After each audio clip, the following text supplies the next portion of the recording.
மார்னிங்கே என்னோடய tiffin box என்னென்னு பார்க்கலாம். மத்தியானம் லஞ்சுக்கு நான் என்ன செஞ்சுருக்கேன்னா பச்சை பயிறு சாப்பாடு. இது வந்து என்னடா இவ்வளோ சாப்பாடு இருக்குதுன்னு பார்க்காதீங்க. இதில் வந்து பச்சை பயிறு தான் அதிகமாக இருக்கும். டயட்டுக்காக தான் நான் வந்து எடுக்கிறேன். அதே மாதிரியே பார்த்திங்கன்னா நம்ம ஆஃப்டர்நூன் ஒரு மணிக்கு சாப்பிட்றேன்னா மறுபடியும் அடுத்த நாள் காலைல 10 மணிக்கு தான் சாப்பிட்றேன். இன்டர்மிட்டன்ட் ஃபாஸ்டிங் இருக்கேன். அதனால் இது வந்து பார்த்திங்கன்னா தயிர் பச்சடி, வெங்காயம் போட்டிருக்கிறது. இது வந்து எனக்கு ரொம்ப ரொம்ப பிடிக்கும். இது என்ன கிழங்கு, சேனக்கிழங்கு. சேனக்கிழங்கு இல்லை, இது வந்து பார்த்திங்கன்னா அந்த வெள்ளை கலர் கிழங்கு, மரவள்ளி கிழங்கு. அதில் வந்து கட்லெட்டு சூப்பராக இருக்கும். செம்ம கிறிஸ்பியாக செம்ம டேஸ்ட்டாக இருக்கும்.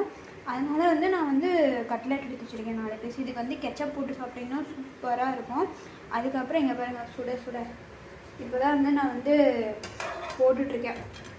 காலையில் வந்து இதுவே வந்து சாப்பிட்டுக்கலாம் அப்படின்னு சொல்லி போட்டுட்ருக்கேன். அதேமாதிரி இது போடும்போது நீங்கள் நான்ஸ்டிக்கில் போட்டிங்கன்னா கொஞ்சம் ஒட்டாமல் வரும். எண்ணெய் ஊற்றி போட்டிங்கன்னா ஆனால் டேஸ்ட்டு வந்து சூப்பராக இருக்கும்.